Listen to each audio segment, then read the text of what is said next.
Welcome! This video is part 2 of a 9-part series and is intended for state, tribe, and territory disaster behavioral health coordinators and others involved with disaster planning, response, and recovery. There are 4 learning objectives for this video to help make your disaster behavioral health plan scalable. The first is to help you understand the National Incident Management System, also known as NIMS, standards and their relationship to disaster behavioral health planning.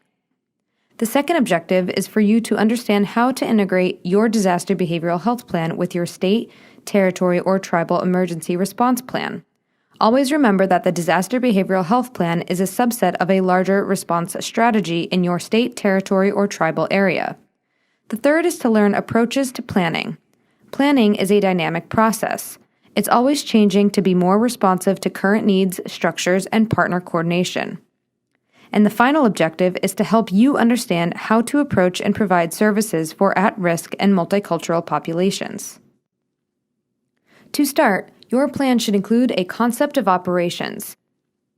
Concept of operations is a term used in NIMS, and it includes goals and objectives, strategies and tactics, and policies and constraints associated with your plan. It is important to be clear about all these elements because the lines of authority and responsibility get blurred in the chaos of a disaster. Other areas to address in a concept of operations include the organizations and their activities, as well as what the interactions are among participants and stakeholders, the process for implementing your plan, and finally, how you move from conceptualizing the plan to initiating, developing, and maintaining the plan.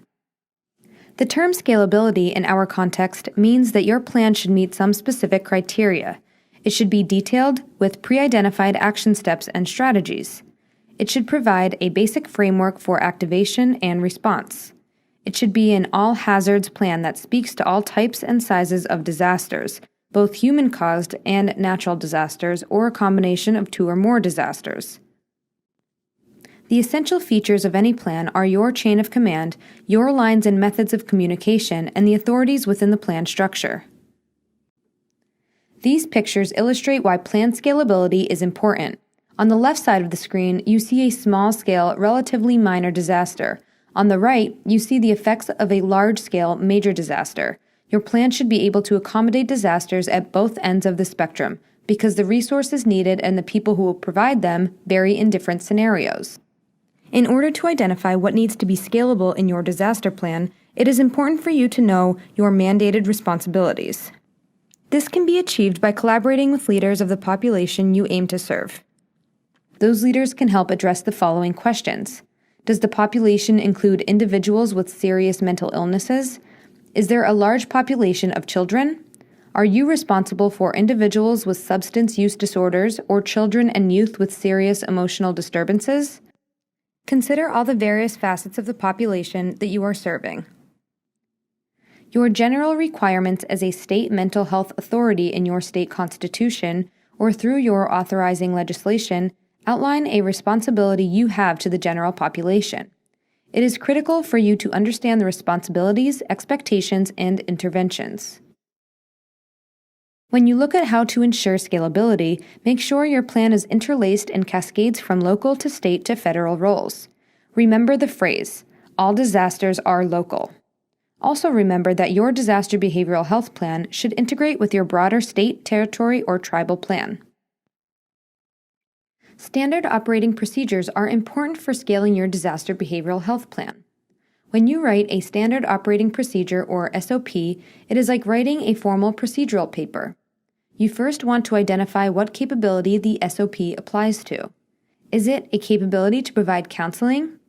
When you implement it, what need are you addressing? Are you able to state what the recognized need is and what triggers that need?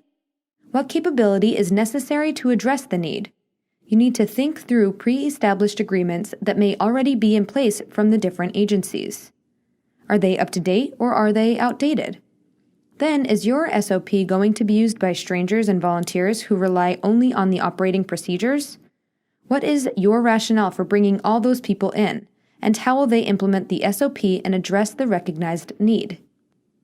Many times, at the height of an incident, people start to question authority as they become fatigued and wonder, why should I do this, and why do you have a right to tell me what to do? If you have all your procedures clearly stated, you can diffuse many of those questions in a professional manner. That way, you eliminate issues that result from stress and may have nothing to do with the actual procedure.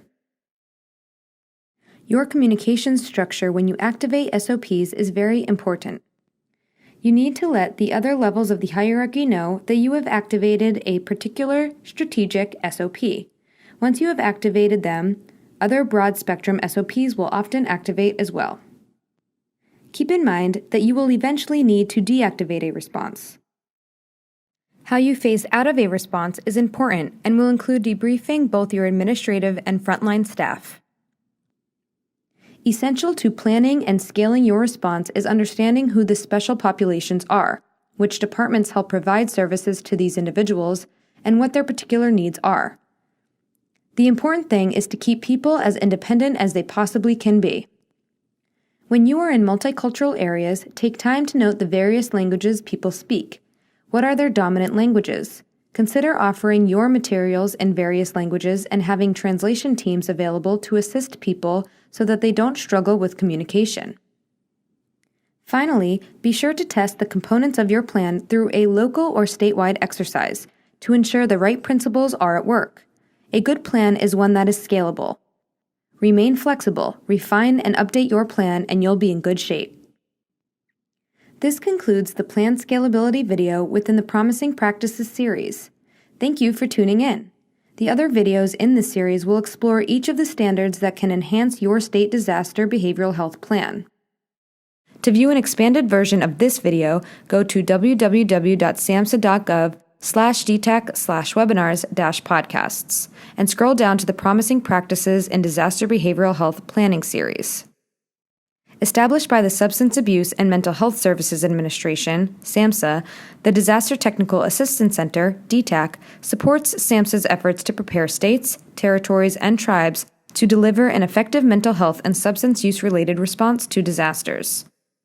For training and technical assistance inquiries, you can call SAMHSA DTAC toll-free at 1-800-308-3515 or email dtac@samhsa.hhs.gov, or you can visit www.samhsa.gov/dtac.